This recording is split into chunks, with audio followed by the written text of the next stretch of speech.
Hey everybody, welcome back to the RGR Football Channel. My name is Daniel Harms. I am sorry about the late video today. We had some things going on at the house. I really had no way to avoid with roof work and then physical therapy, swim lessons. So right now I'm doing what I can, and I hope you guys are ready for this because camp is now underway. They just got the pads on today, and we're going to start a brand new series with this. With camp starting up and really getting into the groove, preseason just around the corner for the Chiefs, and we need to start taking a look at these position battles. What's going to happen inside, these inside these rooms, and what we're going to be seeing as it gets into cuts and everything like that's going through that process. So today we're going to look at the cornerback room, and one of the areas that I'm really going to be looking forward to watching on Sunday as I do attend Chiefs camp. So if you're going to be there Sunday, make sure you guys come say hi, and I'll let you know what I'm watching and what you guys are watching too. I'm looking forward to seeing some of the fans there from the RGR channel and everywhere from Chiefs Kingdom. So I'm looking forward to that, and I hope you guys are too. Like I said, we're going to talk about corners. And specifically, I think that there's really only one area we need to really talk about. But we'll go top down because that's what we do. There are 17, or excuse me, exactly how many? There are 17 defensive backs in total at Chiefs camp right now. And the corners that are there are, we all know, Ward, Sneed, Baker, Mike Hughes, Rashad Fenton, Bo Pete, Chris Lamons, who's been on the team as a safety and a corner the last couple of years. He's been on the practice squad. He was brought up once last year, I believe, in case of emergency. And then the last three guys, Marlon Character, Dicaprio Boodle, and Manny Patterson, all looking to get into this Chiefs roster. And the way that it shapes up, we got to figure out how many corners the Chiefs are going to end up keeping. I think total DBs might end up being 10 on this roster. I'm trying to figure out if they want to keep 10, if they want to keep 9. 9 might be the way they go. I think 10 is going to make a tough case. I think they can go 5 corners and 5 safeties. I think that might be what ends up happening. But again, this is second week of camp, so I don't really have an actual clue yet.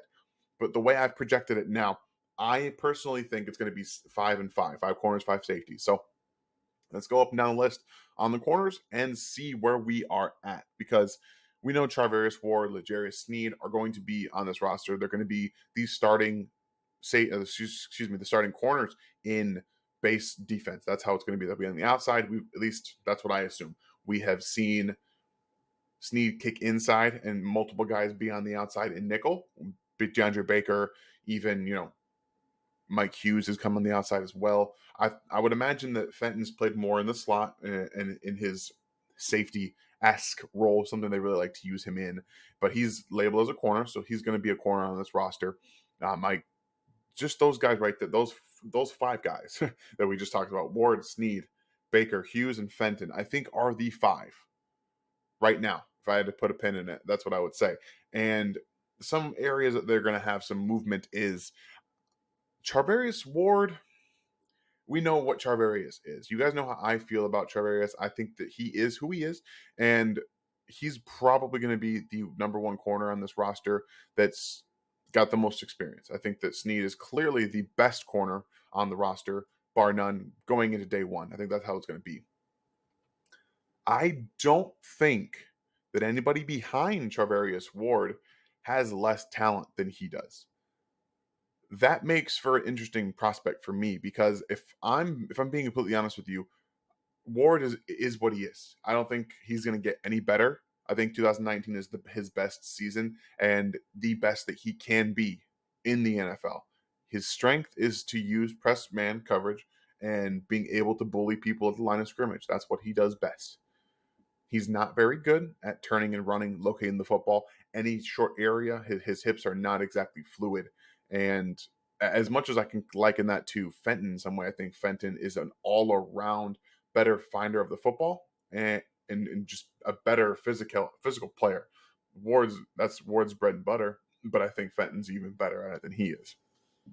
And I'm not entirely sure if that's going to change.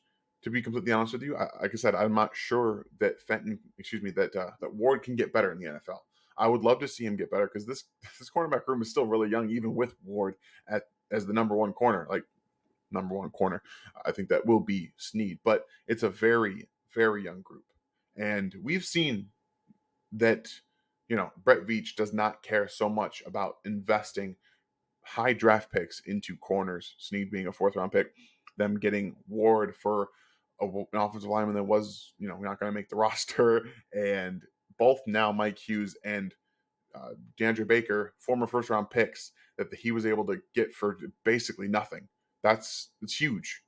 That's extremely huge if he's able to get something out of those players and get them on the field this year. Now that's what Brett Veach does. He's so good at finding value for this defense.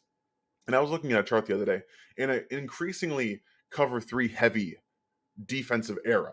The Chiefs play about less than half that the league average is. They don't play much cover three. That's not their style. They're very much more of a cover two and man coverage type. They want to play single high a little bit more with Juan Thornhill returning. They're hoping to be able to play single high a little bit more, which allows Matthew to do what he does underneath and really just be that Robert-esque type player. Even though they use a lot of cover three, three safeties, a nickel and dime and things like that, they don't run a lot of cover three. So you have to be able to specifically get those corners that you can work into your defense. And two guys that Veach has brought in Baker and Hughes, that's what he's done. He's gotten guys that are good at the line of scrimmage, but these two are both athletes. They're better athletes than a Charvarius Ward. And ideally, I think you would, in an ideal world, Snead would be your one on the outside with probably DeAndre Baker. I think those two would be 1 and 1 and be locked down and be your corners. And then when you go in the nickel, you would have Hughes kick on the outside, Baker also still be on the outside, and Snead can still be in that slot. That's something that maybe down the line we start to see a little bit more of, because upside with Hughes, upside with Baker, I don't think you have much in Ward. That's what we're looking at right now. And that's what I said. Ideally, I don't think that's going to happen this year. Even if it does get to that point, we need to see Hughes and Baker on the field producing at a high level. Now, we talked a little bit about Hughes at the beginning, and he did not look right in OTAs. He was missing a lot of the defense. And from the time that OTAs was over to now, something is different with Mike Hughes. I've seen a lot of good reports about him in terms of just being where he needs to be on the field in this defense and understanding what he needs to get done. That's huge for what the Chiefs, flipped the six for him, a sixth round draft pick to get Mike Hughes, a former first round pick who I was pretty high on coming out. I was saying for DeAndre Baker. I liked both of these players coming out. This is the defense that fits exactly what they want to do. They're more physical. They like to play at the line of scrimmage and play in those man and cover two aspects. That's what they do best. This is going to put them in those best area in the best possible position to succeed. And Spags does a great job of getting everybody into what they do best. He does love to blitz corners, so I think we'll still see Snead and Matthew blitz quite a bit. Fenton can get in there too. Some of the bigger physical guys, I think he likes to blitz Ward as well. I haven't seen much of Baker or Hughes as a blitzer, so that'll be interesting to see how he works with that.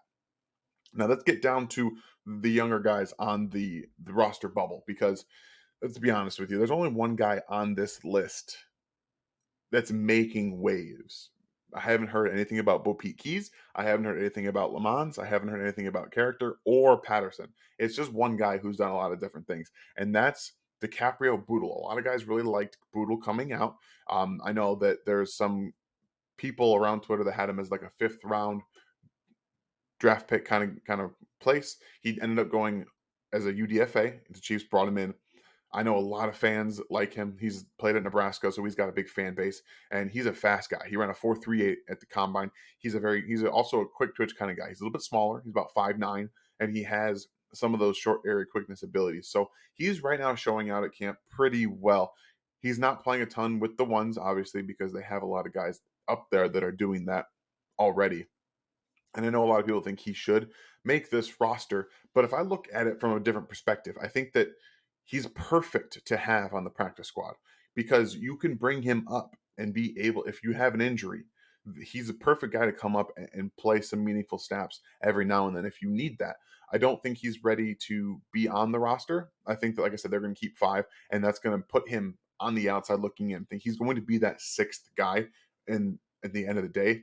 And that's really good, because when you can get these UDFAs and these fourth round and these recycled first round draft picks coming in and playing meaningful snaps for you. That's all you can ask for. I think that Brett Veach and the co have done a great job of filling, the cornerback room with competent players. To be completely honest with you, they felt comfortable enough to not bring Bashaud Breeland back because they felt they had a good cornerback room. It's extremely young, extremely talented, and if we're being completely honest with you, it's going to be very, very cheap. It's very cheap for a long time. That's huge. So I know there's a lot of speculation on bringing somebody like Xavier Howard in, but that pushes a guy like probably Fenton or possibly even Charvarius Ward off this roster. I don't think that they want to do that, especially with the versatility of the defensive staff sees in Rashad Fenton. I think that that's something they definitely don't want to do. So as much as it makes the defense better, I think Xavier Howard is off the table for the Chiefs. And I know that that's going to be a sore spot because, yes, he immediately makes them better. But this young core of corners can be very good. It really can be, especially if they hit. Mike Hughes being in the rotation with the ones on the outside is very big for not only his confidence, but for what they were able to get and him not being the best player that we thought we were going to be getting when they brought him over and those OTAs, the fallbacks of the OTAs. So I think the Chiefs are already in a better position now than they were, obviously, when they brought Hughes over and they lost, proverbially speaking, lost Bashaud Breeland. So looking at it from an outside perspective, this cornerback room is very young. It's inexperienced. It doesn't have a lot of proven talent. And that makes a lot of people nervous, which I totally get. It makes me nervous looking at it in terms of on-field production. But if I just take a step back and I really just kind of, like I said, go through like we just did, analyze it from the best position, I think there's a ton of potential. And it may not look like that in the first couple of weeks of the preseason, in the first couple of weeks of the season, but I think at the end of the day, we are going to see a much improved, young, confident, talented group in this cornerback room that maybe a lot of fans don't see right now. And maybe that's why guys like Matthew and even Veach to an extent are very defensive of their cornerback room because they see what they have and the talent that could be there and the potential that's there. And if you hit on these two guys in Baker and Hughes, guess what? This secondary is going to go from being kind of mediocre to being one of the better ones in the NFL in terms of longevity and potential output. So I really like where they're at. I think Boodle is going to make the practice squad with Bo Pete Keys. Those two guys coming off 1-2 right there, I think is really good for the defense in and of itself. Again, young, talented, athletic players. They can bring something if you need them to. And maybe in week 17 or week 18, they get some playing time. Rest some of your starters. It's DeAndre Baker. If you have an injury, knock on wood, that doesn't happen, obviously. They're perfect to come in for that situation. So I'm excited because Boodle has been playing really well, and I'm excited to really focus in on him on Sunday to see what he's doing well, if that's translatable to the first team defense. Maybe he's playing well against guys like Garrett Dieter and Marcus Kemp. I want to see who he's playing well against, even Cornell Powell to an extent, because I bet they're going at it in practice because Powell's been delegated to the second and third team. So I would imagine he's seen Boodle a couple different times. So I want to see how that battle goes forth. And again, if you guys are going to be there on Sunday, please come out, come see me, and we'll hang out. We'll have a good time. We'll talk football. We'll watch football. And best of all, we'll get to interact on that social level that we don't always get. So I'm looking forward to it. Make sure you guys tune in. We're going to have something for you on Wednesday. We're not exactly sure yet what it's going to be, but then come back Thursday for Ryan and Seth. I might make an appearance yet. I'm not sure yet. So we're going to have to wait for that. And then again, next week, we're getting into preseason. It's coming, guys. It is almost here. You can tell that I'm a little more energized. Like I really am excited about this group and really going to see them on Sunday. So again, I hope you guys enjoyed this real breakdown of the cornerback room. I think it's going to be a lot of fun and it's going to shake out very interestingly as far as cuts go. So you guys enjoy it and I hope you have a great day. Thanks for watching this video from the team at RGR Football. Click these videos to see more and subscribe to RGR Football.